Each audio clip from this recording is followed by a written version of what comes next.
project, Juan's first home. Let us all welcome Amiel Aguila, Sales Director of the Global Filipino Investors, to introduce the panel of speakers for this afternoon fireside chat. Hello, Amiel. Thank you, Aaron. Good afternoon, mga ka-TGFI and OSH mates. Welcome to day 2 of our OSHDP Affordable Housing Summit 2021. I'm Amiel Bryan Aguila, the Sales Director of the Global Filipino Investors, and I'll be moderating this fireside chat about Project Juan's First Home. For sure, by this time, you've learned a lot already about the essentials of building and buying your first home. Now, may I introduce our esteemed panel speakers. I'd like to call on the CEO and founder of We Community Developers, Mr. Cesar We. Earlier in Cesar's career, he served as the marketing head and eventually the general manager of First Marcel Properties in 1998. He was the project director and consultant to ProFriends in 2003. A year prior to establishing We Community Developers, he served as the director in BGC's W Group. In 2008, he founded We Community Developers Incorporated. Last year, WeCom broke records as they won 9 prestigious awards at the 2020 Philippine Property Awards, including Best Breakthrough Developer, Best Affordable Condominium in Metro Manila, and Best Housing Developments in both Visayas and Mindanao. Let's all welcome Mr. Cesar We. So everyone, my name is Cesar We. I'm the CEO of We Community Developers. I'm a member of OSHDP. So good morning mga ka-TGFI and mga OSHDP mates natin. So today I'm going to give a short talk about owning your first home. So prior to that, let me just give a short background about myself. So my name is Cesar We. I own a company called We Community Developers. I started the company in 2008. Pero ever since 1998, nasa real estate industry na po ako. So short background on our company. So I launched the company in 2008. Yun nga, so ito yung mga projects na nagawa namin ever since then. Nag-start kami sa San Juan, QC, and then we ventured into the provinces, kagaya ng Davao, and then after that, Iloilo.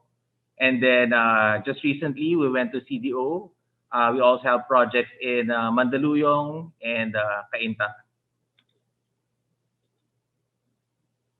So yung company namin, when I started the company in 2008, yung sales namin was probably siguro mga 20 million lang the first year. But slowly, we grew the company.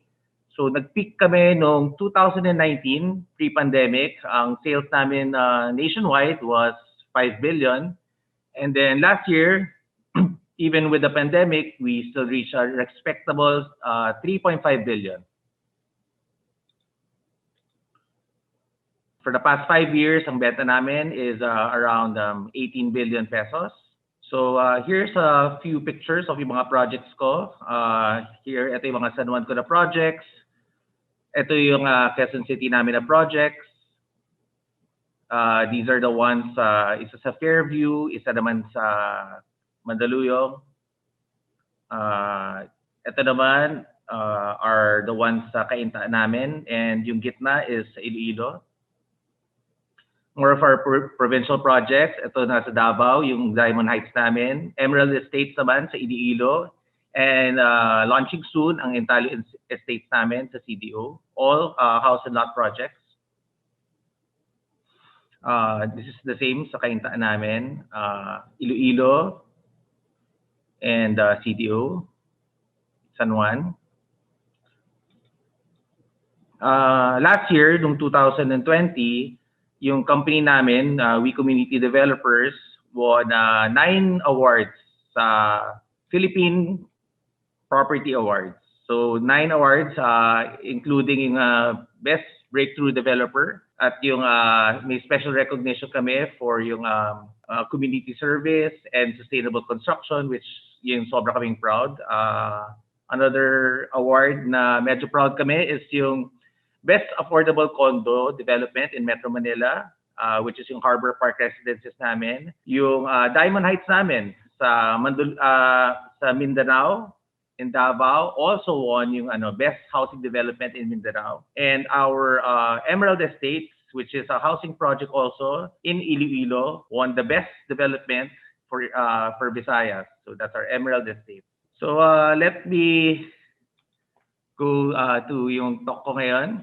So again, mga tao parating tinatanong sa akin, again, from yung experience namin sa real estate, they always ask me, bakit ako bibili ng bahay? Or kailan ko kailangan bumili ng bahay?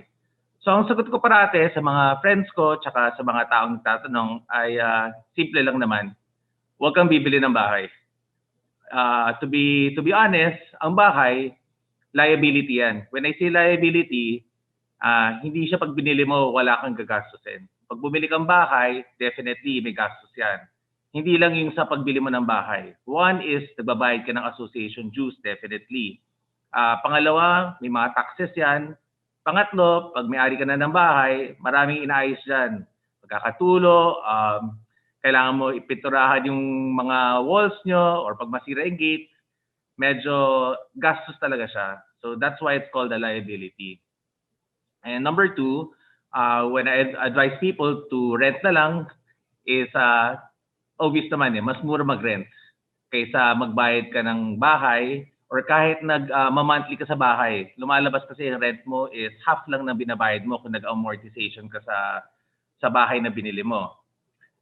Number three, siguro this is something na hindi rin naiisip ng mga tao. Ang kinaganda ng kung nagre-rent ka lang is pag may neighbor ka na magulo, makulit, and hindi mo kasundo, so maganda rin na may flexibility ka. Ibig sabihin, pag nagre-renta ka lang, after 6 months, after 1 year, pag hindi mo talaga kaya sakyan yung kapitbahay mo, so pwede ka umalis anytime, di ba?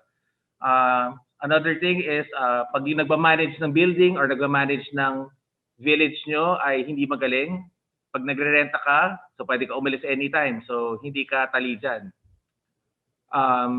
Another thing na kailangan nyo rin isipin ay paano kung kailangan nyo lumipat ng bahay. Like let's say, for example, nakatira ako sa Quezon City, tapos yung trabaho ko, dinala ako sa Makati, may bahay ako sa Quezon City. Sa traffic ngayon, I mean, pinag-uusapan natin ay pre-pandemic or even after pandemic. Ang traffic, tingin ko, hindi naman magiging mahirap pa rin, in other words. So, at least may flexibility ka. Pag nagre-renta ka lang, pwede ka lumipat sa ibang lugar. And I think, lastly, and most importantly, just to give first-time buyers an idea. So, for example, bumili ka ng bahay, let's say, ang down payment ay 10% or 20%. Yung binabayad mo, let's say, for yung bahay mo is 10,000 pesos a month for, sabi mo, 2 years. So after 2 years, kailangan mo na lumipat sa bahay mo. Mangyayari dyan, kukuha ka ng loan sa bangko, which is yung balance. Sometimes it's yung 90%, sometimes it's yung 80%. So nagbabayad ka with interest sa bangko. Ang tawag dyan sa payment na yan ay yung monthly amortization mo, monthly amortization payments mo. So again, paminsan kasi ang nakikita kong problema ng mga first-time buyers is mura nga yung down payment, 10,000 a month lang, or sabihin mo 15,000 a month, kayang-kaya. Ang problema dyan, pagdating sa monthly amortization, which is yung bago ka lumipat sa bahay, kailangan mo kumuha ng loan sa bangko, ang pinaka-problema dyan is yung monthly amortization mo, paminsan mas mataas dun sa monthly payments na binabayad mo nung naguhulugan ka. So generally, like let's say yung binabayad mo sa monthly payments mo prior to move-in is 10,000 lang nga, di ba? Pero sa monthly amortization mo, lumalabas mga 30,000. So sa 30,000 na yan, kailangan ang monthly income mo galing sa trabaho mo dapat at least 100,000. Roughly 100,000. Pag single ka lang, mahirapan ka unless sobrang high-paying yung trabaho mo. Pero kung may asawa ka na may trabaho rin, so ang combined household income nyo should be around 100,000 for you to be able to own a house na binabayaran mo na 30,000 every month. So yan ang problema ng maraming buyers rin na akala nila kaya ko yung monthly payments pero pagdating sa bank loan, nahihirapan sila or hindi nila kaya gawin. So nangyayari, nade-default yung pera nila. Walang refund yan, hindi required yung developer, ibalik yung pera mo. So it's something na kailangan nyo pag-isipan, especially before you buy a house. So word of advice, payo ko sa mga tao, pag masyado mababa yung monthly payment for yung down payment, tingnan nyo kung kaya nyo yung monthly amortization.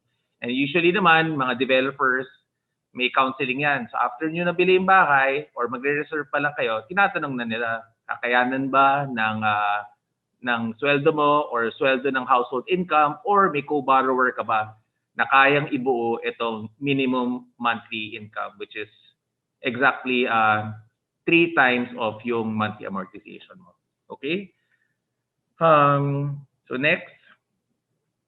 Okay, so being a developer, siguro mali naman na sinasabi ko huwag kayo bibili, magre-rent lang kayo. Kasi I'm sure ang pangarap naman ng lahat ng tao, lahat ng Pilipino ay magkaroon ng sarili nilang bahay. So bakit ka bibili ng bahay basically? So ako personally and for yung mga taong nakakausap ko, I tell them, kung may asawa ka, may anak ka, maganda naman yung trabaho mo, may konti kang ipon, and kayang-kaya mo bayaran yung monthly amortization, or better yet, makakash mo yung bahay dahil ikaw ay siguro OFW or may negosyo kang maganda, investing in the house is a good idea talaga.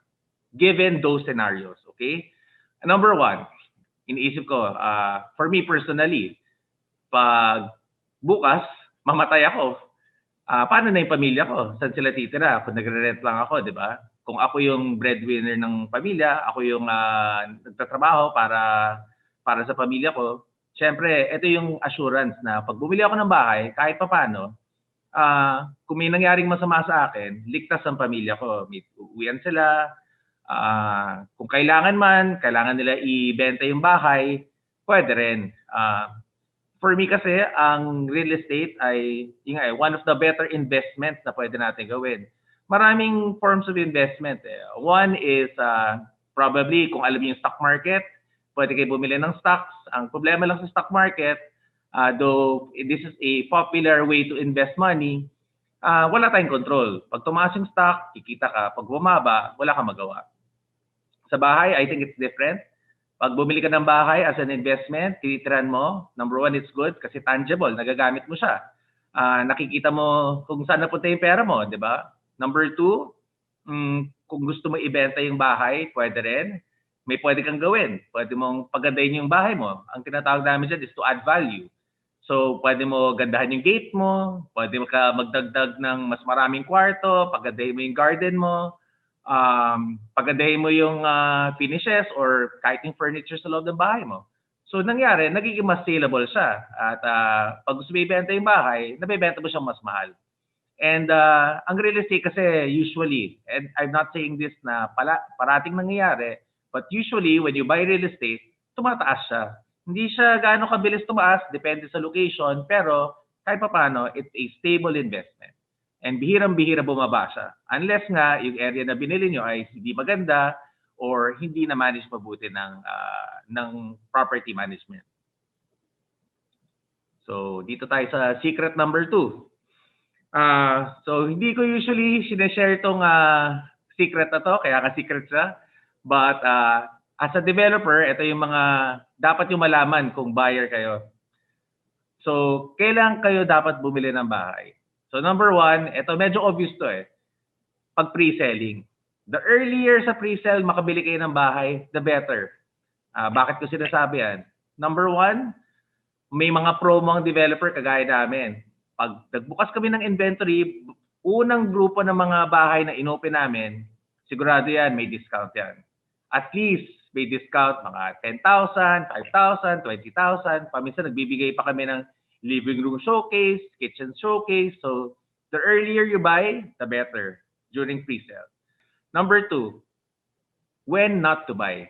Huwag kayong bibili a few months before turnover. Ang turnover ay, kunyari, malapit na matapos yung bahay at hindi pa nabibenta. Malapit na matapos yung condo at hindi pa nabibenta.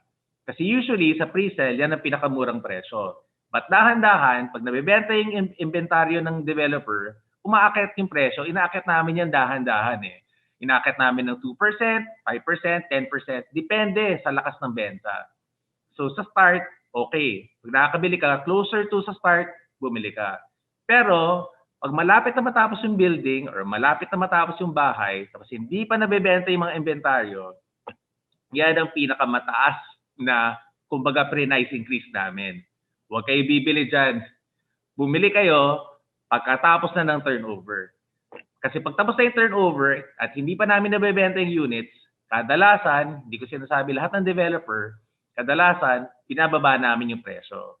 Kasi syempre, nilabas na namin yung puhunan namin, gusto na namin pagkitaan na, di ba? So yung mga inventaryo na naiiwan sa amin, after turnover or after namin natayo yung bahay at yung building, paminsan or kadalasan, nagbibigay kami ng discount. So, usually, dapat di namin sinasabi yan, but sinashare ko sa inyo lahat. So, yun ang mga timing na hanapin nyo. And lastly, pag may mga developer kayong kilala na maliit man or malaki, na may inventory na turnover na. Sabihin natin na turnover na nung 2018. Pero 2021 na, hindi pa nila nabibenta. The longer from the turnover hindi nila nabibenta, the more sila kinakain ng interest ng pera na inutang nila sa bangko.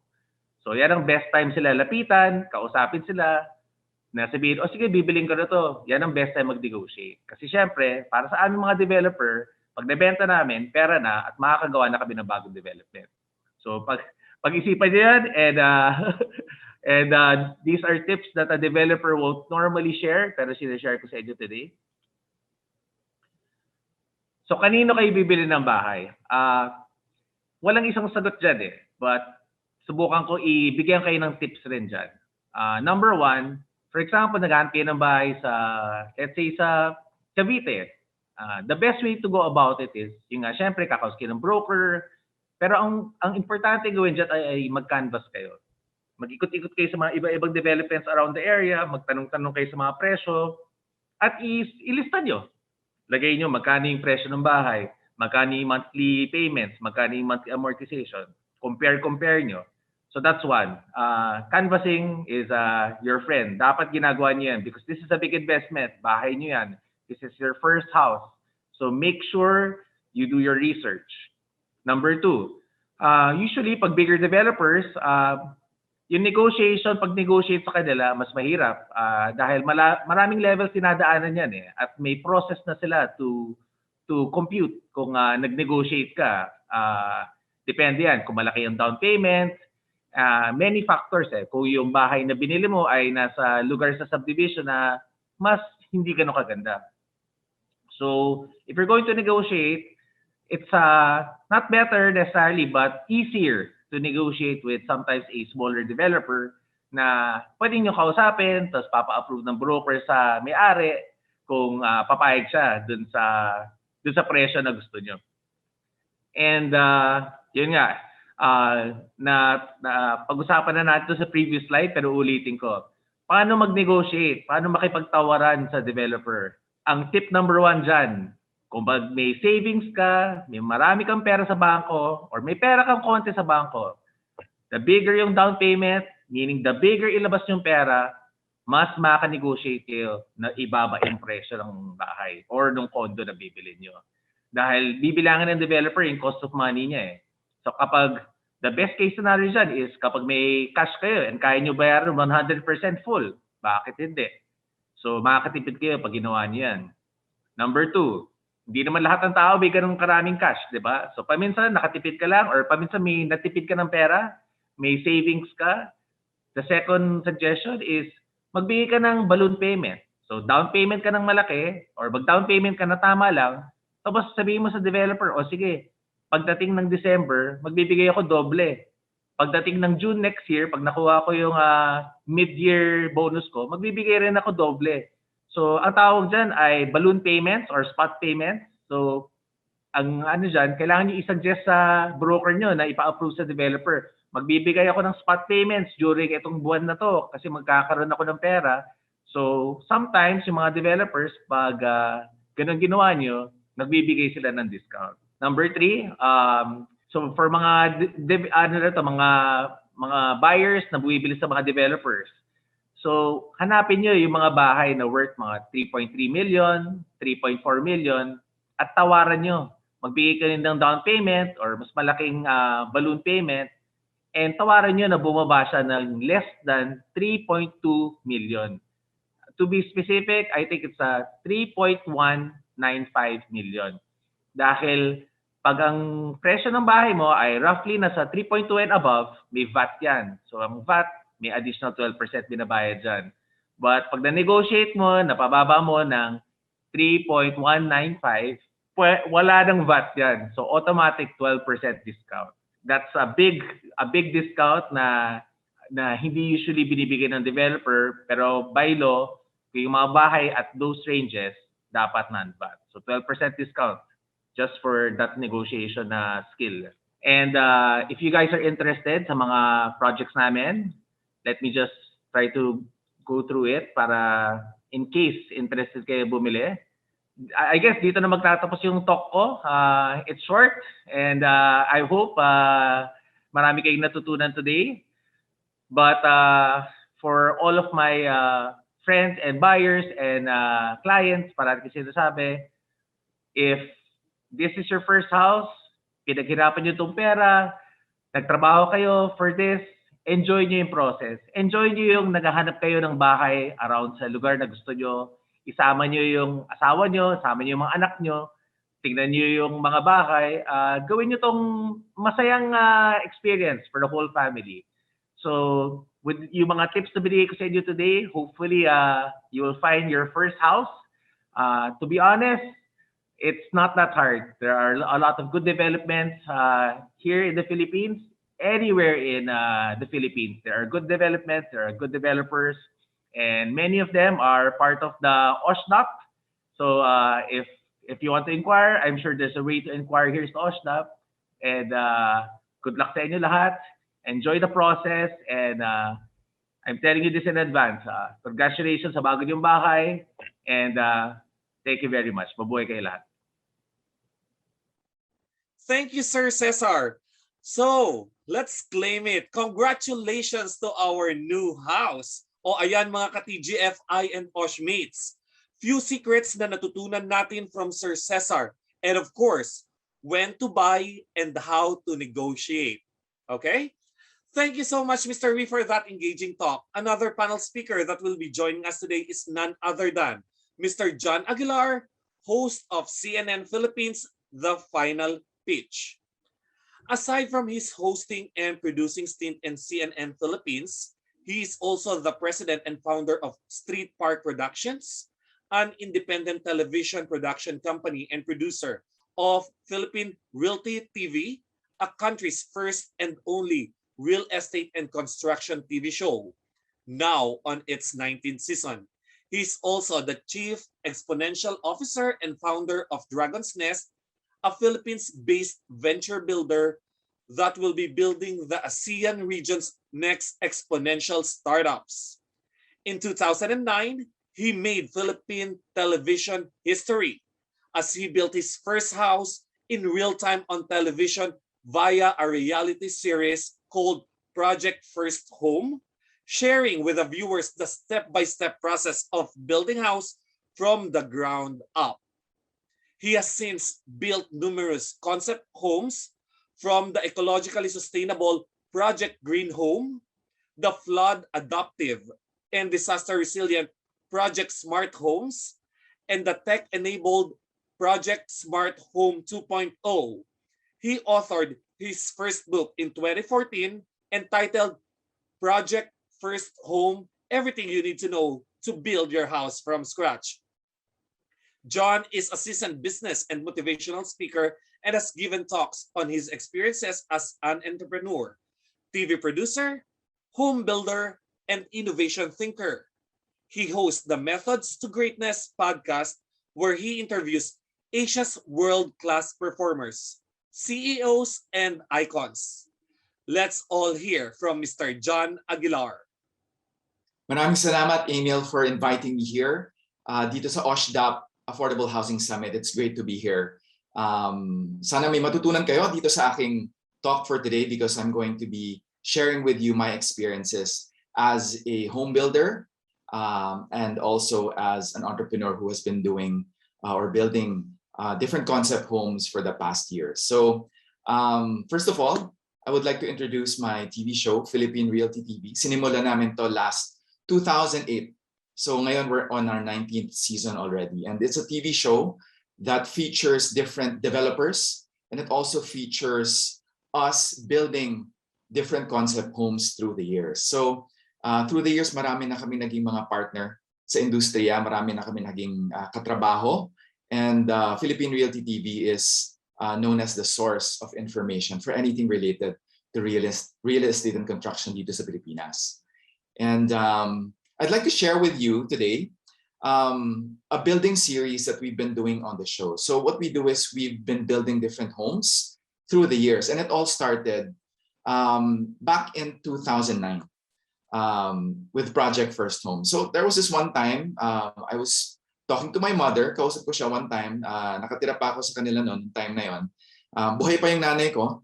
Na isang gabi nagkwentuhan kami, sabi ko sa kanya, you know, what if, ma'am, patayo ako ng bahay, total, yun naman yung konsepto ng TV show namin, Philippine Realty TV. So parang napag-usapan namin, sabi niya, paano ka magpapagawa ng bahay, wala ka namang pera? So magandang tanong, no? So yung nanay ko sinabi niya, pero magandang idea yan, siguro pag-isipan mo ba siya? So ang ginawa ko, pinag-isipan ko, nag-research ako, and I discovered that there are ways to be able to build your house, even if initially wala kang kapital. And this is what I discovered along the way. There are banks, there are different sources of money, but more importantly, may proseso na kailangan mong daanan. And nung dinaanan ko, nung time na yon, ang dinocument ko dito sa Project First Home, which was a, let's say, a documentary of the entire house building process that I went through as a first-time home builder back in 2009. So itong Project First Home, ang una kong ginawa ay kinausap ko ang isang arkitekto. So dahil ako ang producer ng Philippine Realty TV, pinalad ako na makapanayam at makausap at makapartner si none other than si Architect June Palafox. So nung time na yon, sinabi ko kay Architect Palafox na gusto naming mag-build ng bahay sa TV show namin. At the same time, siya naman gusto rin niyang malaman ng maraming tao kung paano yung proseso ng paggawa or pag-build ng isang bahay. So nag-partner kami at ito yung ginawa naming konseptong Project First Home. So itong Project First Home na to, as a first-time home builder, sinabi ko kay Architect Palafox lahat ng gusto ko sa isang bahay. Ano yung lifestyle ko, ano yung plans ko. And based on this, naghanap kami ng lot, at yung lot na yon, once nagkaroon na ng lot, yun yung dinesign ng Palafox Associates. So tumulong sila from the design, the engineering, all the way up until the interior design. So itong lot na to, nakita ko to sa may Antipolo. Because I didn't have resources at the time. Wala akong money, wala akong talagang pagkukunan. Naghanap ako sa labas ng Maynila. So alam naman natin sa Maynila, medyo mahal talaga, mahalang lupa. So naghanap ako sa medyo malayo-layo ng konti. Buti na lang, meron akong na-discover na parang secret subdivision na sobrang ganda. Pero for some reason, wala masyado nagpapatayo kasi hindi pa siya ganong kilala. But I found a lot there, and that's where I found the site for my first home. And itong lot na to, ang ginawa ko, pumunta ako sa bank. And based on my capacity to pay, pinalad ako, I was able to have a loan or get a loan to purchase that lot. At nung ginagawa na namin yung bahay, marami kaming ginawa na mga kumbaga creative ways para makatipid. And pinaka-importante dito, I cannot stress enough, yung suporta ng bangko. Because if not for the bank, I would not have been able to afford the construction of my first home. So makikita nyo, ito yung project first home. No? So si Architect Palafox was with us every step of the way. Marami din kami mga ibang partners sa TV show na tumulong. And this is the house. No? This was built back in 2009, 2010. At ang nangyari dito, nung ginawa ko yung bahay, iniisip ko na rin, as a first-time home builder, wouldn't it be great if I could document everything in a book? And that's what I did. So I actually wrote the book, Project First Home, Everything You Need to Know to Build Your House from Scratch. So dinocument ko yung buong experience ko in how to build. So everything from looking for the lot, working with a broker, engaging with the architect, hiring your contractor. So yung buong proseso, dinocument ko sa librong ito. And I'd like to share with you some elements from chapter 1 that I would like to share because I feel that this is, I guess, one of the most important things that someone looking for property should consider. So itong mga elements na to, gusto ko sanang i-share sa inyo para kayo rin, habang naghanap kayo, maisip nyo itong mga considerations na to. So this book right now, I'm not sure if stocks are still available, but they're available in National Bookstore, fully booked in Wilcon. So I'd like to share with you, just from chapter 1, the 5 A's of property acquisition. So ano ang mga kailangan nating i-consider before we purchase a property? So these are the 5. So the first is affordability. Is the property or lot that you're eyeing something that you can afford? So obviously, meron tayong budget, no? Meron tayong income in a given month. Kung meron kang negosyo, meron kang projected income that you're expecting every month. You should be able to allocate a percentage of that to paying off your loan. In this case, a good rule of thumb is to make sure that it is not beyond more or less mga around 20% ng iyong income. Dapat may tatabi mo to purchase your property or your lot.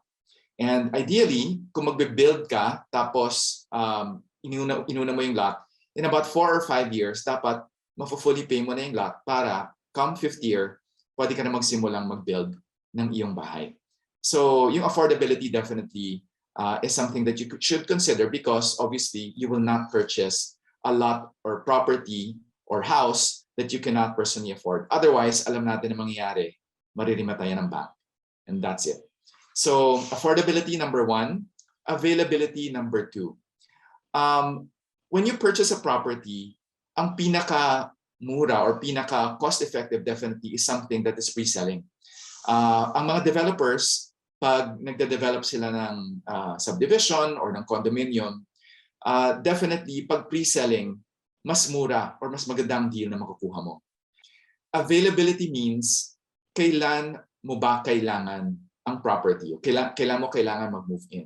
If for example, napo-project mo that within 3 years, kailangan mo nang mag-move in. Let's say, ang pamilya mo, pinapalayas ka na sa iyong bahay or magpapakasal ka na in a couple of years, pinaproject mo na kailangan mo nang mag-move in sa sarili mong property. Kailan ito magiging available? Because a lot of subdivisions, condominiums, meron siyang timeline kung kailan nila mako-complete yung project. So you have to know in terms of the availability, ano ba talaga ang timeline mo sa sarili mo para mag-move in sa property mo at also yung timeline ng developer. So third, accessibility. Is the property something that is accessible? Is it a property that has the roads already? Is it a property that is near to important amenities or facilities like hospitals, schools? So kailangan ang accessibility, hindi mo, kumbaga, hindi siya second priority because first and foremost, kailangan napupuntahan ang property. Walang naka-obstruct, and it's something that you will easily be able to get to whether you have your own vehicle or whether through public transportation. So definitely accessibility is very important. adequacy. Ang developer ba ng subdivision or ng condo, nagbigay ba sila ng adequate facilities, amenities for you to be able to build a proper home? Meaning, meron ba tong roads? Meron ba tong electricity? Meron ba tong tubig? So, yan ang mga kailangan mong tingnan because minsan titingin ka ng property, sa tingin mo okay lang siya pero makikita mo ang sewage napakasama. Makikita mo walang kuryente or palaging brownout, or kung meron man sobrang hirap ng even yung water. Minsan meron mga subdivision talagang pahirapan dahil walang piping ang subdivision, nagde-deliver pa by the truckloads para sa tubig. So kailangan makita mo kung adequate ba ang provide na developer ng mga amenities, facilities. And finally, acceptability. Is the property acceptable to you, to your personal taste, and to the technical specifications ng property? Minsan, makakakita tayo ng lupa, napakaganda, pero makikita mo, para siyang, yung tinatawag nilang supot, mukhang supot, no? Yung frontage, napakaliit, irregular yung sukat. So yan ang kailangan nyo tingnan because pag, for example, ang lupa mo, irregular ang sukat, tapos ang frontage mo ay napakaliit, baka kahit kotse hindi makapasok dyan. So, minsan hindi lang natin titignan ang presyo, titignan natin ang lupa, kung acceptable ba to sa'yo, na kumbaga mabubuhay ka ba ng matiwasay kung bilin mo yung property na yan and you're actually living there years down the road. So, yan ang 5 A's of property acquisition. And I'd like to share with you a few of the things na ginawa namin sa show through the years that are also here in the book. No? Yung Project Green Home naman, after ko ginawa yung Project First Home, we decided let's build a green home. Tingnan natin kung paano tayo makakapagpagawa ng isang bahay that will be able to implement green construction practices and also make use of green building materials. Nagpartner kami with Ayala. So, binild namin ito sa New Valley, kung familiar kayo sa may Santa Rosa, Laguna, which is a green development by Ayala. So, for this project, we worked with more than 30 different partner suppliers. So, everything from the contractors, the green building materials, also the consultants of Ayala. So, this is a project that we built in partnership with them. And pinakita namin dito kung paano mag-build ng isang green home. So, ang mga basics ng green home na dapat nating malaman is that a green home should, as much as possible, be able to use as little electricity as well as water as possible. So, this is made possible by things like solar panels, also the use of LED lights, and in a lot of cases, meron tayo mga tinatawag na hacks na pwedeng gawin sa pag-design ng ating bahay dahil minsan, kung mapapansin nyo, even during the day, gumagamit tayo ng electricity sa loob ng ating mga bahay. Bakit? Dahil minsan, ang mga bintana natin, maliliit, ang airflow ng bahay hindi masyadong maganda, minsan madilim sa loob ng bahay. So maraming ways para kumbaga, malalesen natin yung dependence natin on the usage of electricity during the day. And this is, itong mga hacks na to, is by coloring your walls in a light tone. So makikita nyo dito, almost all white yung bahay. So maaliwala siya, maliwanag. So during the day, hindi mo kailangan buksan ng ilaw. So napaka-practical siya na hack na pwede natin gawin. And also, makikita nyo, very big windows. So it allows for free flow of air and make sure as much as possible na dalawang walls ang may bintana. Makikita nyo dito sa harap ng bahay, we actually used louver windows. So ang louver windows, ginagamit siya matagal na, tapos nawala ng konti, tapos bumabalik siya ngayon. Because louver windows actually are one of the best windows in tropical climates like the Philippines. Because louver windows, you can leave open kahit umuulan, kahit buksan mong konti, may free flow of air ka pa rin sa loob ng iyong bahay. So, yan ang ilan sa mga hacks na pwede nating gawin. Obviously, ang mga solar panels, they give you the electricity that you need, although mas expensive siya ng konti. But in the long term, at napag-aralan na rin to, makukuha mo ang ROI mo or return on investment in the long term if you use solar panels. So habang tumatagal, ang good news, mas bumaba ang solar panels. So a lot of things you can employ, like double flushing water closets sa toilets nyo, low flow na mga gripo. So marami mga kagamitan ngayon, mga appliances, mga amenities that you can actually use that will encourage you to save more on your electricity and water consumption. So after Project Green Home, we built Project Smart Home. It's actually a smart home in the sense of this project being climate and flood adaptive.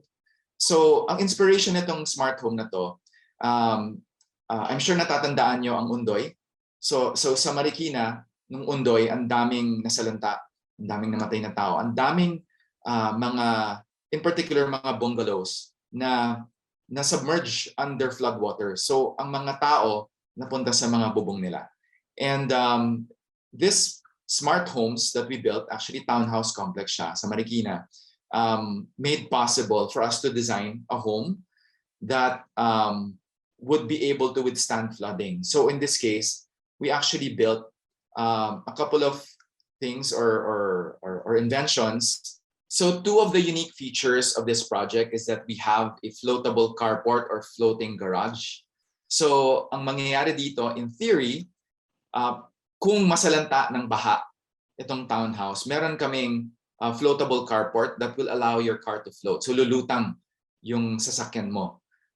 Second, meron kaming balcony that detaches to reveal also a raft that will allow you to row yourself to higher ground. So ito yung escape mechanism for you to be able to escape. Dahil ang nangyari sa Marikina noon, ang dami mga bahay underwater, yung mga sasakyan lumulutang all over, mga tao, wala silang way to get to higher ground. So ito yung solution na ginawa namin. And we even tested the floatable carport in Marikina River. So tinesting namin siya doon, and this is what we did with our architect Jason Buensalido. And this is the complete project. So it's a 5-door townhouse complex at makikita nyo, ito yung floatable carport. And just recently, kung natatandaan nyo ang Typhoon Ulysses, sobrang nasalanta, ang daming tao. At sa Marikina, bumaha na naman. And these are images of what happened there. No? So nag-work yung floatable carport. So makikita nyo yung sasakyan nung nakabili ng townhouse, lumutang siya. And it was even featured in some news and newspapers as well. So ito, just to give you an idea, pag nasa low-lying areas kayo, like Marikina, we built higher. So makikita nyo yung carport, mas mataas siya than the road. But apart from that, we employed this mechanism as well. So there, yun yung features ng Project Smart Home. So after that, we decided, let's do this time a renovation project. Kasi hindi pa kami nag-renovate. So nangyari, yung ancestral home namin, ang ginawa namin, sabi namin, nakita namin, baka pwede nating gawing renovation siya. So ginawa namin, nagpa-design kami ng bagong design sa architect namin. And based on that design, ginawa namin, sabi namin, let's follow the footprint or let's follow the existing building, tapos pagandahin natin. Right? So ang nangyari, ginigiba na namin yung bahay. Nakita namin, hindi pala kakayanin nung existing skeleton o structure ng bahay, yung gusto naming mangyari dun sa project. So minsan, pinag-iisipan natin ang mga bagay, hindi natin pinag-iisipang mabuti. So nung pinag-isipan pa namin, doon namin na-realize, I think it is better to just do a total knockdown. So ito ang kailangan yung malaman. Minsan, makakakita tayo ng isang property, isipin natin, baka magandang i-renovate na lang. Diba? Baka magandang, sayang naman, meron ka ng structure dyan, baka magandang para makatipid, i-renovate na lang. Pero minsan, pag-iisipan din natin, yung cost, whether to renovate or to build from scratch. And in this case, nung nag-compute kami, nakita namin mas magandang mag-build na lang from scratch. So we tore down the house and we decided to rebrand the project into Project Smart Home 2.0. So from renovation, naging Project Smart Home 2.0, and we decided that let us just build instead a house that would be able to employ the latest technologies in home automation and smart building. So ito yung binild namin, ito yung design, and this is the finished house. So I won't get into the details of this house, but if you go to our show, our website, and also sa CNN Philippines, pag mag-air na ulit kami ng season 19, makikita nyo kung paano namin binild yung house na to. And along the way, through my experiences and also our experience in the show, building a lot of these concept homes, marami rin kaming nadidiscover every season. In fact, yung isa ko pang TV show, The Final Pitch, meron din kami minsan mga nadidiscover doon na mga startups, mga entrepreneurs na nakakatulong doon sa mga binibuild namin ng mga projects. So yung speaker kanina, si Cesar was also one of our investors or judges dun sa Final Pitch. And just recently, itong recently concluded season namin, meron kaming na-discover na napakagaling na startup, ang pangalan nila Hubware. So meron silang website na magiging app na rin kung saan pwede ka mag-order ng iyong mga building construction materials. So nakita namin napakalaking potential nito because in the future, everything is going to be done online. So in the future, although you will have your brick and mortar stores, for convenience, maraming gagawin tayo. Marami tayong pwedeng gawin through online, just ordering and specifying. And we found that this particular startup, itong Hubware, is a great example of the future and how there's going to be a consolidation of resources aggregated into one platform that will allow us to build better and to build with more convenience in terms of how we source the materials that we will be using for our project. So sana tignan nyo rin sila, hubware.com.ph. So ito isa sa mga na-discover namin sa Final Pitch at dito na rin sa Philippine Realty TV. And just to share with you as well, itong next project namin, which is going to be built next year, is something that is inspired by the pandemic.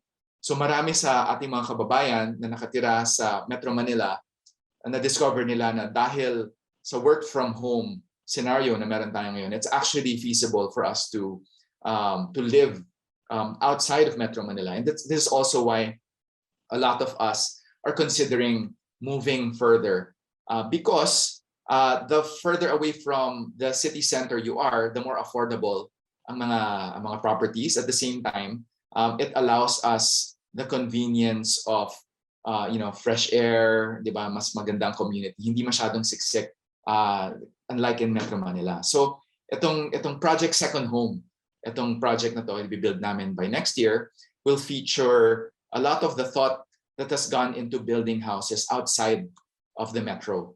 So makikita rin natin to sa project na to, marami kang i-employ na mga natutunan natin from the pandemic, wherein maraming mga sanitation and also the usage of space in case, for example, may magkasakit or may kailangang quarantine, na malleable o flexible yung bahay para pwede tayong mag-quarantine ng mga family members while not disrupting the entire flow of the household. So I hope you also get to watch that on our show, Philippine Realty TV. So if you cannot watch our show on CNN Philippines, because right now we're on season break, you can also catch it on our website, philippinerealtytv.com. So ina-upload namin lahat ng mga content namin on our website. So everything's there. You can watch it on philippinerealtytv.com and also on our YouTube and Facebook accounts. We upload everything as well.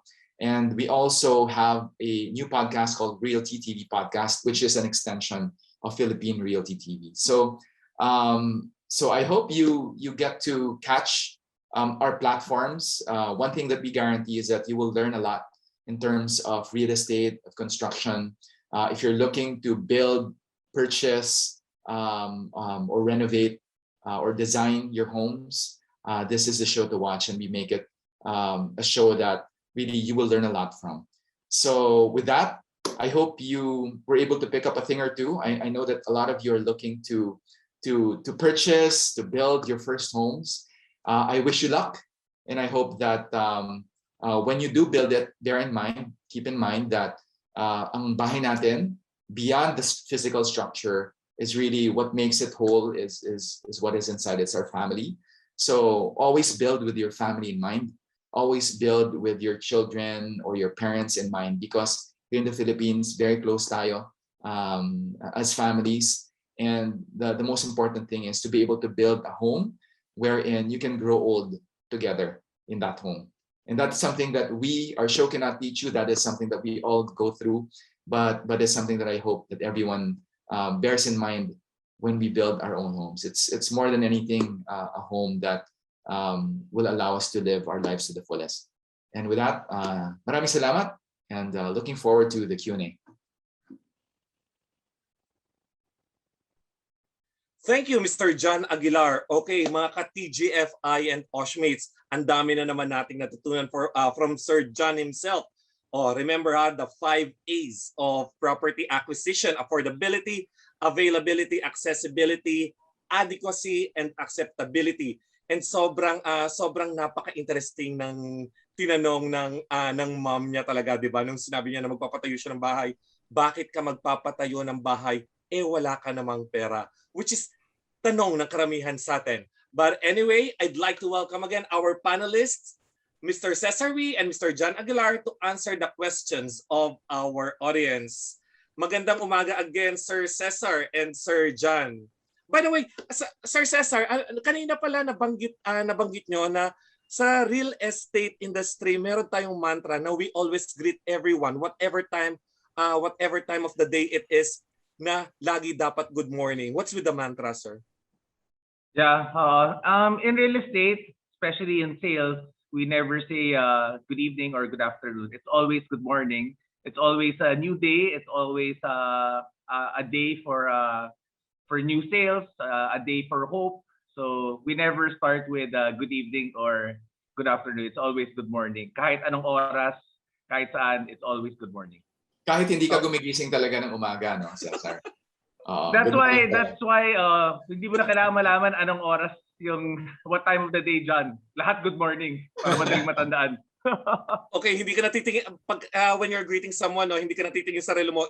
Anyway, it's always good morning, whatever time it is, no. So that's good. And anyway, that's trivia for us ka-TGFI and OSHmates. Okay, by the first question, I will be asking this one to Sir Cesar, because you mentioned earlier about the VAT.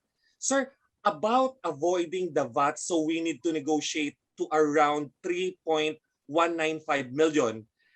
Okay, sir, ito ang question na to. If I need a bigger space, is it still legal na ang gagawin ko, bibili ko ng halimbawa ang bahay na gusto kong bilhin will be worth 3.9. Ang gagawin ko, bibili ako ng 2 lots or 2 units, then i-combine ko na lang, magkatabi siya. Yes. Okay, let me clarify with yung sa figure, no. So the actual number is 3.199,200. So anything below that is non-VAT. To answer your question, actually we get that question a lot. If you combine 2 units na 3.199, vatable ba? I mean, is it still non-VAT? So the answer is bawal yon. So if it's 2 units in the same building or the same floor na non-VAT under the same person, hindi na siya non-VAT. It's already vatable. So to answer that, hindi pwede. Okay. And this next question is for Sir John. Sir John, you have mentioned earlier na laging baha sa Marikina. Will you still recommend me na magpatayo doon? Or what will you advise me kung I am currently staying there? Renovate to a smart home or magpatayo sa ibang lugar? Alam mo, here's the unique thing about Marikina, no? Although palagi siyang binabaha, at no point in time na bumaba ang property values doon. Because people there, deeply rooted na sila doon eh. It's not like, babaha ngayon. Kumbaga parang sanay na sila na nangyayari yon. So I think my advice would be, if you're going to build or rebuild, or maybe even renovate, is to do what a lot of people there have done, which is to build higher. So kung lupa pa lang yan, make sure that may tambak yung lupa. Make sure that at least from the roads, mas mataas yung pinaka ground floor or ground level mo by at least maybe about a meter and a half. Mas may konting expense lang, but what you effectively do is to be able to make sure that your car is higher than the road. Because ang mga sasakyan natin, napaka-importante, kung ground level siya, there's a big chance na maanod siya. So that's one thing. Another thing is if you have an existing house and it can accommodate a higher floor, then make sure that you build higher. If not a second, maybe even a third floor. So ang bungalow definitely for a Marikina area is a no-no for obvious reasons. Ayaw mong tuwing babagyo nasa bubungan ka. So make sure if the structure can take it, is to have a higher floor. It has saved a lot of lives in Marikina. Pakikita natin after Ondoy in particular. Maraming nag-build ng higher structures. So yun yung pinaka-advice na mabibigay ko. And at the same time, to make sure that on the ground floor, if you have a second floor, no, wala dun yung mga major appliances mo. So yung mga food like your ref, your TVs, make sure na nasa higher floor siya. Because sa isang iglap, ang flood pwedeng pumasok. And as we've seen in many years, lahat ng mga furniture, mga mamahaling appliances, nasisira. So to avoid that, definitely, yung mga bagay na ito, dapat nasa second floor. More importantly, yung pagkain mo, dapat nasa second floor. Nasa second floor. Okay. Yeah. Thank you for that, Sir John. But Okay, to add to what Sir, John said, because before we used to live in Quezon City sa Araneta Avenue, so that's also a flood-prone area. I guess the difference lang if people tell me invest ba doon hindi. Tama si John eh. If you grew up in that area, alam mo na yung area, alam mo na rin actually pagbabaha kung uuwi ka o hindi. Paano ka makakauwi, saan ka dadaan. And technically naman, yung mga baha naman na gano'ng kagrabe, like the Ondoy level baha, di ba? Parang it's once in 10 years, or if ever in a year, you'll have 1 or 2 days na grabe yung baha, di ba? So again, I agree with John. If the area is good, if the area is really where you want to stay, bumabaha siya, there are ways to go about it na you can still live there comfortably. Okay. Okay, thank you for that, Sir Cesar. And Sir Cesar, I have a question here from one of our audience. Mas mura po ba ang pre-selling na bahay or condo sa urban or rural area? Any idea po gaano kalaki ang difference? Well, I guess there's no one way to answer that question. Depende pa rin. Some areas might be more expensive. Some areas might be cheaper. It depends really on you. Yung another mantra in real estate is location, location, location, diba? And one of the reasons for that is I could have bought a property sa BGC, but I don't work in BGC. My kids don't study in BGC. They study here in San Juan. So for me, mas high value yung San Juan. So it doesn't mean na mas mura siya, it's less. So I guess to answer your question, pricing is dependent on the location. It depends kung rural or urban, diba? Definitely the city is more expensive. But again, it's your first home. You don't buy it in terms of anong mas mahal, anong mas mag-appreciate. It's really more, does it fit your life? Does it fit yung pamilya mo, diba? Kung saan kayo tumitira. So again, it's a very it's a question na maraming sagot, but that's my answer. Yeah. Okay. To add also to Cesar's point, no, one thing that you have to consider as well. So price definitely a factor kung nasa major cities ka. Pero parang isa mo ring iisipin, like yung sinabi ni Cesar, kung saan nag-aaral yung mga anak niya. Because it's highly possible na, for example, ang mga anak mo nag-aaral sa San Juan o sa QC, pero ikaw nagtatrabaho ka sa Makati. So willing ka ba na mag-commute in a regular scenario, no, na 2 hours one way, so 4 hours in a day, basically sinasacrifice mo yung time mo for your children's convenience, right? So minsan iisipin mo rin yun kung saan ka man titira, sometimes may magsasuffer So iisipin mo, ano mas importante na yung mga anak mo ang nagko-commute ng 2 hours both ways. Let's say for example, other side naman, kung di ba, sa bandang north naman kayo nag-isip na kumuha ng bahay. Let's say 2 hours ang commute ng children mo, pero ang trabaho mo naman nasa north. So isipin mo, who's willing to make the sacrifice? Kasi kung ikaw as the parent, you're willing to make that sacrifice so that your children will have an easier time going to and from their school. So that's one consideration also, kung saan ka eventually lilipat. So yun, siguro yun yung may add ko that. Okay. And okay. I'll add something also, sorry. Go ahead, sir. Ang kulit natin, John, add. Anyway, if anything, if there's something that the pandemic has taught us, it's really, prior to the pandemic kasi sobrang traffic, diba? So the main areas were really BGC, Makati. But because of the pandemic, I think people realized na parang, bakit lahat ng tao nasa BGC, lahat ng tao nasa Makati? Bakit ang sobrang overcrowded ang Metro Manila, diba? So I think for developers like us, diba, nakita namin, to us to avoid this in the future, we should have parang several different areas other than Metro Manila. So outside Metro Manila has been viable.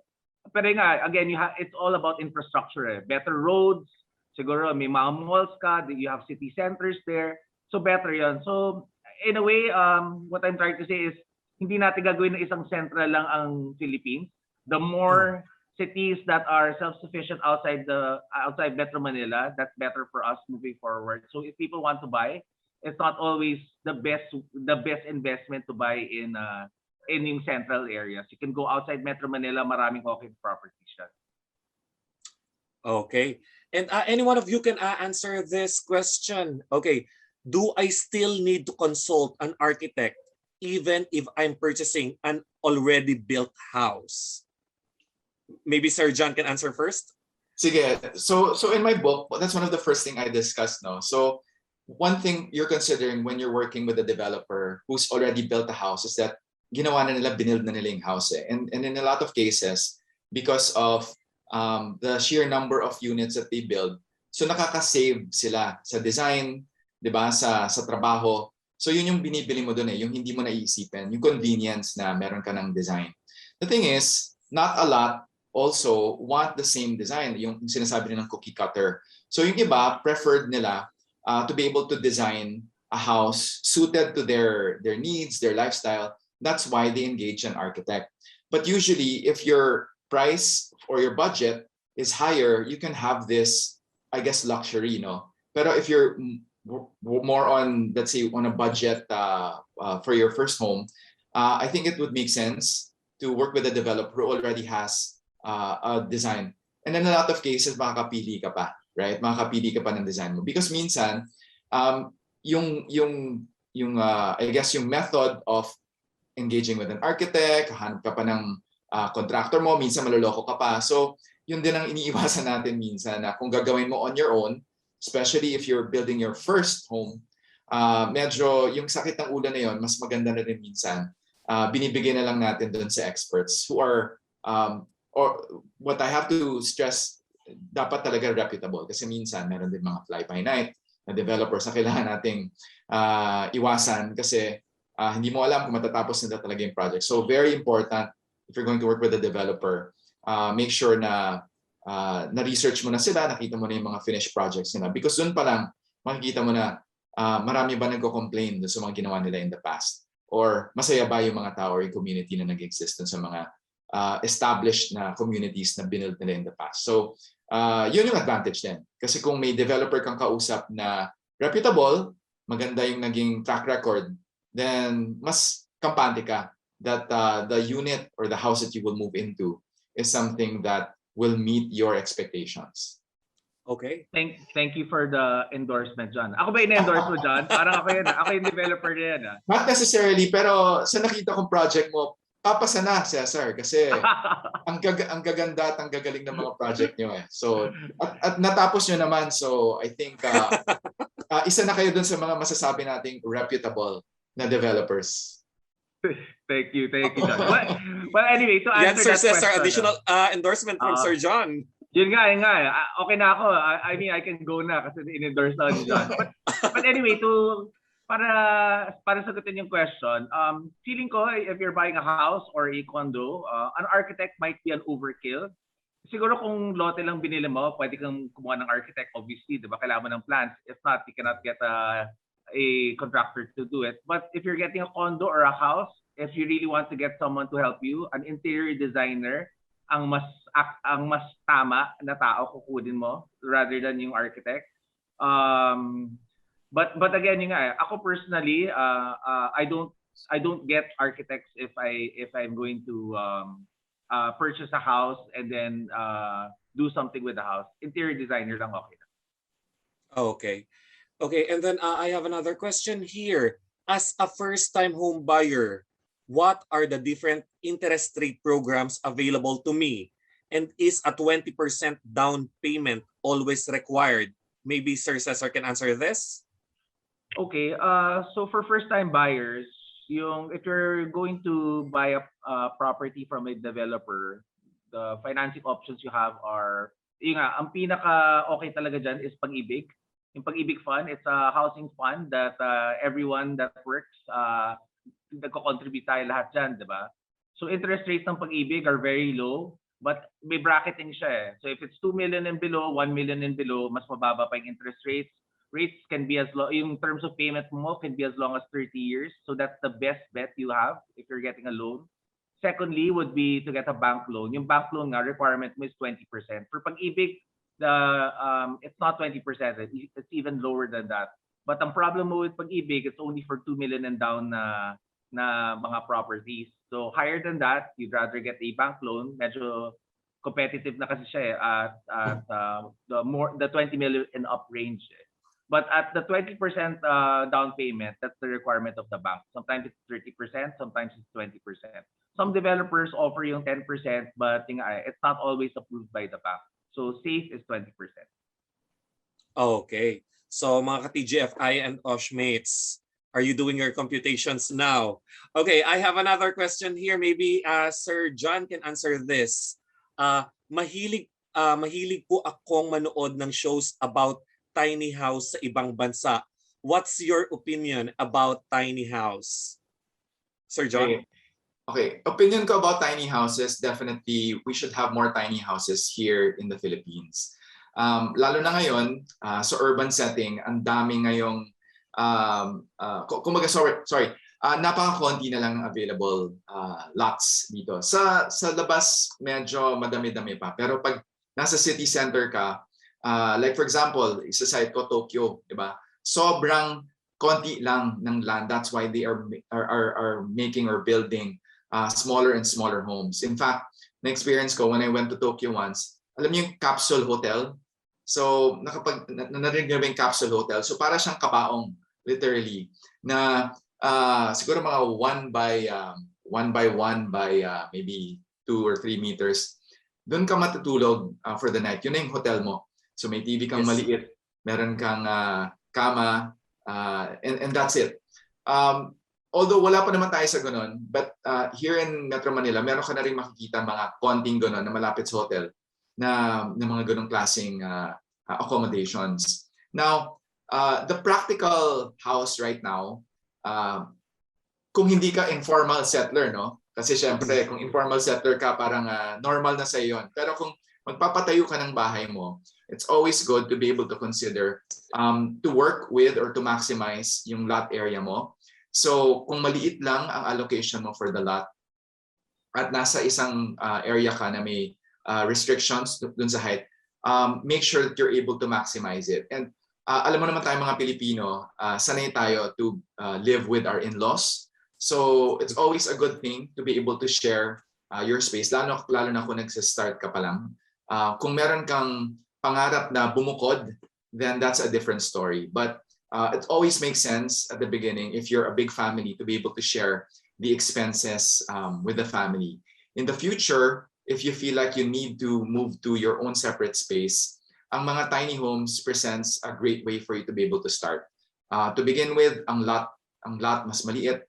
The build itself hindi masyadong mahal dahil konti lang yung or konti lang yung materials na gagamitin to be able to build a tiny home. And meron na ngayon mga trends na merong tinatawag sila mga smart home or mga container homes. Just make sure that you do your research and do your due diligence kasi maraming nagma-market ng mga ganitong klaseng mga projects pero kailangan mo ring malaman how sturdy are they pag let's say umulan, bumaha, 'di ba? So kailangan mo ring gawin yung iyong research because minsan mako-compromise pag meron na tayong mga pre-built structures na hindi siya to code. There's a big chance na magkakaroon tayo ng problema down the road. So always make sure that you do your due diligence and research because marami ng technologies na nandito ngayon, no? Yung mga sasalpak na lang, kumbaga i-install mo na lang. Pero you always have to do your research. Kasi minsan, mas mura nga, pero kung titignan mo, tatagal ba to? So, yun yung kailangan nating isipin. Minsan yung mga trends, kailangan nating pag-isipan mabuti kung angkop ba talaga siya in our local setting. Okay, thank you for that, Sir John. Okay, this one may be answered by Sir Cesar. If you could give one advice to a first-time home buyer, what would it be? Simple lang yan. Kaya mo ba bayaran? Is it within your means? Is it something na your family or you or your household income can afford? So that's it. It always boils down to kaya mo ba siya bayaran. Kung di mo kaya bayaran, hindi to parang jewelry, hindi to parang kotse na pwede kang mag-impulse buy. Ang bahay ay kailangan talaga pag-isipan. So it's something na you should really spend time reviewing, canvassing yung market, looking for the best deals. So it's not something na parang bigla mo na lang iisipin na okay, gusto ko bumili ng bahay ngayon, bili ako kahit ano. So that's it. It's really the affordability. It's really kung kaya mo siya bayaran. Okay, thank you, Sir Cesar. Okay, one more question. Why do green homes cost more than traditional houses? Maybe Sir John can answer this. Again, why do green homes cost more than traditional houses? Okay. When you say green home, there are lots of ways to be able to build a green home. Obviously, kung maglalagay ka ng solar panels, mas mahal talaga yan. Kasi ang solar panels mahal, di ba? Although, yung investment mo sa solar panel, mababawi mo yan after years of usage. Pero obviously, yung upfront cost mas mataas. But when we say green homes now, you are green when you are using less electricity and less water. So there are a lot of ways that we can do this kahit hindi tayo mas gagastos. For example, yung example na binigay ko kanina, yung paint that you choose, kung mas light yung paint, more on the white, both for your interior and exterior, mas hindi mainit ang bahay mo. Kung ang pintura na ginamit mo sa labas or exterior ng bahay ay itim, obviously, mas mainit ang magiging bahay mo kasi yung absorption ng init is going to be direct as opposed to if it's white or of a light color, it will reflect the heat gain ng bahay mo. So yung mga ganong decision. Also, ngayon, dati kasi uso pa yung mga high usage na mga high wattage na mga bombilya. Ngayon, halos puro LED ang ginagamit natin. So we just have to make sure na ang ginagamit natin na ilaw, for example, LEDs, even yung mga gripo na binibili natin, low flow na mga gripo para hindi masyadong aksaya sa tubig. Even yung mga toilets natin, kailangan yung dual flush mechanism. Pag number 1 lang, so mas konti lang yung kailangan gamitin na water. So yung mga ganun ba, na mga kailangan nating isipin na hindi necessarily mas mahal, pero kung titignan mo, if you add up yung savings mo na na-generate on a daily basis, pag nakatira ka na doon, yung long-term savings mo, that's really what makes it green. Na hindi ka unnecessarily spending on your utilities and at the same time, komportable ka inside your home. So there are a lot of ways, even yung rainwater nga if you can find ways para ma-recycle yung rainwater, halimbawa yung galing sa alulod mo, kung meron kang drum, Medyo low-tech siya, di ba? Pero matagal at marami nang gumagawa niyan ever since. Pero kung halimbawa papagawa ka ng modern na bahay na mas mas modern siya, pero kung meron kang ganung mechanism or system, that's a great way to be able to save on your water. For whether it's washing your cars or minsan sa pagdilig ng mga halaman natin, pwede natin gamitin. So yung mga ganun, masasabi mo green home ka, but not necessarily na sobrang mahal yung pag-construct mo. Okay, thank you, Sir John. Okay, I have another question here. How did the pandemic change the whole process of building and buying a house? And how did technology in construction or real estate help the industry? Building the house definitely during the pandemic is a little bit more complicated. In subdivisions or generally in work areas, people are more strict. Obviously, sometimes you do the random antigen test or the random swab test. So it really adds more unnecessary expenses for the contractor. That's one. Secondly, in terms of buying a house during the pandemic, feeling ko it's been more competitive. Like what I say, previously, prior to the pandemic, property prices were really higher. But now, I guess siguro people that want to buy houses or properties do more research, and it's not just always the brand. Because before, easily the bigger names were always the top sellers. But right now, people are more open to looking at other developers, meaning ano yung mas value for money, especially now it's the pandemic. So it's not just, okay, because it's a big brand, automatic, sige, bibili ako, I think it's a good investment. So I think buyers now are more savvy, more parang sina-check nila, hintay lang sa presyong 300,000 per square compared to 100,000 per square. Pag-iisipan ko na, bakit mas mura to? Anong advantages ng mas mura? Again, for me kasi brand is brand, but still at the end of the day, real estate is still real estate. Property is still, a house is still made out of cement, bakal, and wala naman brand sa ganun, di ba? A developer who is high-end and a developer who is low-end still does or still uses the same material. So yun yung stand ko in terms of the first question.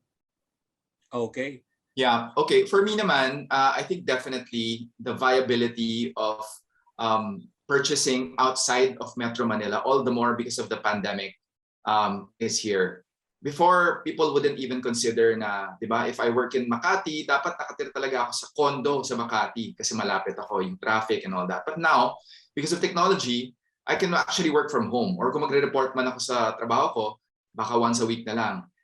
Marami nang ganyang magiging trend. Yung parang work where you are, not necessarily work from home, but work where you are. So a lot of people, particularly during yung kalagitnaan ng pandemic talaga, sa kasagsagan ng pandemic, believe it or not, ang dami nag-pick up na mga sales sa mga developers outside, sa outskirts, ang dami. Hindi nag-slow down, in fact, nag-pick up. Meron ding naging parang trend na yung mga dating nasa condo, nag-shift sila, gusto nila mas malaking space. They really wanted a house and lot. So that's why nagkaroon ng mga maraming sales outside of Metro Manila. So given this trend, I think apart from the viability of moving outside the metro, isa din iisipin ng tao is that the way that they actually have a house will be more suited to their new lifestyle. Kasi dati, ang iniisip natin, ang house natin, uuwi tayo dyan dahil nasa trabaho tayo the whole day. Uwi tayo dyan tayo matutulog, maybe have dinner with the children. But now it's different. The design of the house now allows for you to be able to live, work, and play within your house. Knock on wood, kung meron na namang isang pandemic, at least alam natin na yung house natin, capable siya. We have the internet there. We have if we can afford, we have maybe a small area there na pwede natin convert into a small gym kung hindi tayo makakalabas. Ang mga children natin, nandun may area, may separate area for you. Baka pwede kang mag-design ng isang mas maliit na kwarto. Pwede yung home office mo. Pwedeng yung mga children naman, nasa ibang area sila ng house. So yung mga ganun, and in the future, the designs of the developers will most likely adapt to this new normal. In fact, by next year, yun yung gagawin namin sa TV show namin sa Philippine Reality TV with Project Second Home. Because yung design na dinesign ni architect Jason Buensalido really adapts to the new normal now, which is going to be a home that is more adaptable to the new lifestyle that we have post-pandemic. Na pwede mong gawin lahat sa bahay mo.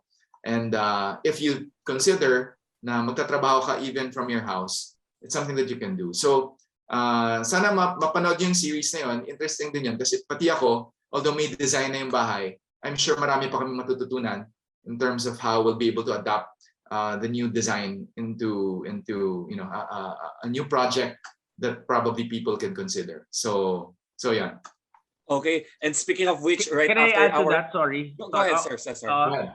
I think now, like for example, when we look at the States, diba, sa America, so they're going back to normal. But again, it's the new normal, diba? It's not yung normal na before, diba? So what's happening now in the States, yung trend now is people are actually resigning. So they're calling it in great resignation, diba? So Americans, since most of them are vaccinated or are open na, diba? So they want people to go back to the workplace. Ang problema dyan, employees, ayaw na bumalik sa workplace nila. Hintay lang for 1 year, I was working from home. Okay naman productive ako. And I realized, I can spend more time with my family. I have more time for myself. I don't have to do the 1 hour, 2 hour commutes, diba? So feeling ko nga that's the new normal.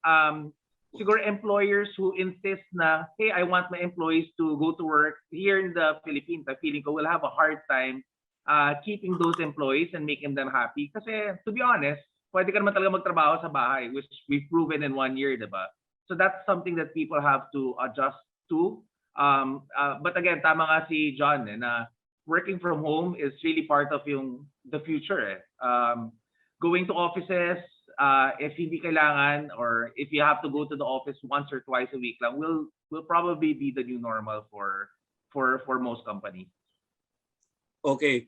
Thank you for that, Sir Cesar. Okay, one of the questions again from our audience is, what are your tips in finding the right property or house for first-time buyers, Sir Cesar? Find a location that is suitable for you, your lifestyle, and your family. Again, back to yung answer ko kanina, make sure you can afford the property. And then lastly, enjoy the process of finding your new home. So it's a big investment. It's something you're doing for yourself, for your family, for your partner. So make sure you enjoy the process from step 1 until you move into your house. Okay. And actually, we still have a lot of questions from our audience, but due to the time constraint, I have to take one last question. Okay. Sorry, for the last go ahead, question, Sir John. can you just answer that last one? Go ahead, Sir John. Okay. My response to that would be, I think my advice would be to be aware of what season in your life you are in. So depending on the season of our lives, our requirement for housing will change dramatically. If you're single, what your needs are so drastically different from when you're married or when you have kids. So ang pwede mong bilhin ngayon na property, condo man yan o bahay, is going to be different from your needs down the road, 10 years, 15 years down the road. So I think you have to be intimately aware of what your needs are, because your needs will change as your seasons in your life will change. So isipin mo lang, you have to be aware na kung ano yung bibilin mo ngayon might not be what you will need down the road. Because a lot of people make the mistake na isipin nila, okay, bibili ako ng property ngayon with my hard-earned money, and this is it. Only to realize later on that magpapakasal sila or magkakaanak sila, all of a sudden hindi na viable yung binili na ng property. So to save you on that, you have to also project and think forward. Think of the bigger picture and think longer term, so that whatever it is that you are preparing to purchase or buy is something that you will not regret, because regret can be expensive. Lalo na kung magbebenta ka, let's say, ng property mo ng palugi dahil hindi na kayo kasya. So yun ang isa sa pinaka-importante na, I think, from my opinion, things that you should consider when purchasing your first home. Okay. Okay, thank you for that, Sir John. Okay, because nabanggit natin kanina na answer the questions about buying a house or renovating a house in Marikina or some areas which is flooded, nabanggit natin na talagang we still choose to stay in those area because we are deeply rooted na sa area na yon, doon na tayo lumaki, yun na yung nakasanayan natin. So, okay, what's your advice about home buying in terms of this emotional considerations na yun nga na doon ka na lumaki, so even these factors should be considered, talagang doon ka pa rin tumitira. Sir John or Sir Cesar? Oh, okay. Let me try to answer that question. I guess siguro when you say deeply rooted in the area, I guess tayo kasi mga Filipinos, medyo we're very family oriented, diba? And we're very very close to our families. So from our experience, when we develop properties, most of our buyers actually live in the same vicinity as yung mga developments namin. Majority, not all. So I guess that's one of the yung culture natin yan. We're not like Americans na paikot-ikot, diba? We go around the country and depende sa work natin. Tayo naman, as much as possible, if we can stay close to our families, yun yung ginagawa natin. Okay. You want to add anything, Sir John? Nothing to add from my end. Okay. So before we end this talk, let's hear the final words from our panel speakers. Let's start from with Sir John. Okay, so sa mga magpapatayo or bibili ng inyong bahay, I think the most important advice that I could give is to think twice, think thrice, have that discussion with either your parents or your wife, kung may pamilya na kayo, even with your kids. You have to understand that you are purchasing something that will probably be the biggest investment you will ever make in your life. It may be your first of many, but what's important is that when you make that decision, you have to consider all things. You have to take all things into consideration. Where you work, where your children will go to school, ano yung magiging lifestyle meron kayo kung doon kayo nakatira. Because your life, literally, and no exaggeration, will depend on where you live. Yung quality of your life will depend on where you live. And those things, sometimes you find too late that you're not suitable or you're not suited to where you bought. But that's something that can be corrected, but it's going to be a very expensive mistake. So, wag magpadala sa emosyon sa umpisa, lalo na pag nakita mo, ang ganda ng project, because you really have to consider everything. Marami tayong hindi pinagpaplanuhan na nangyayari. Pandemic na isang example niyan. Ang baha palagi nangyayari, so always research, do your due diligence. So I guess that's the biggest thing that you can do to prepare yourself, is just to exhaust all possible means to make sure that what you're going to buy is really the house that is meant for you at this moment in time. Because it is no joke. It is the biggest single investment that you will make, and that investment better be good. And also, of course, as a segue to my co-panelists, always work with a reputable developer. You know, hindi lang dahil pogi yung developer, bibili ka na sa kanya, like Cesar, no? Dapat kailangan reputation, number one, if you want to work with a developer. Okay, thank you for that, Sir John. Sir Cesar. Medyo na speechless ako kay sinabi ni John. Nakalimutan ko yung sasabihin ko tuloy. Anyway, yeah, like what I mentioned dun sa talk ko, diba? To summarize everything, a house is an investment, definitely, but it's also a liability. That's why when I started my talk, diba, sinabi ko, as much as possible, and I'm saying this as a developer, as someone who's been in the industry since 1998. Yes, matanda na ako. But when people ask me, should I buy a house, I always tell them, wag, mag-rent ka na lang.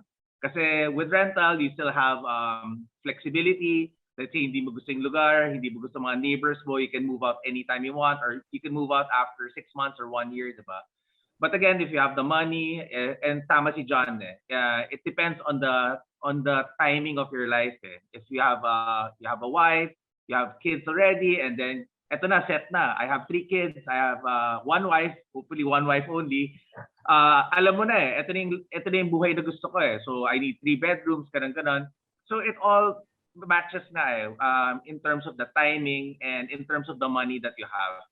So yes, for me, real estate is one of the better investments if you compare it to the stock market, if you compare it to putting it in bonds or anything. Appreciation sa real estate, mabilis talaga. Pag na-timingan mo na maganda yung property, aakit talaga yan definitely. And it's tangible Nagagamit mo siya, napaparentahan mo siya, yung stocks mo naman. Wala Pag bumaba, wala kang magawa. Ang real estate, ang property mo, pag pinaganda mo yung gate mo, pinaganda mo yung furniture mo, nilagyan mo ng magandang solar panels, mabebenta mo yan mas mahal definitely compared sa kapitbahay mo na walang ginawa sa bahay niya na normal pa rin yung as-built na nabili nila from the developer. So yun nga, again, it's ang mga Pilipino, tayo lahat dapat isipin natin ito not in terms of just bibili ako ng bahay. It's more than that. It's more parang, is this an investment? Is it something I can sell next time? Is it long-term for my family?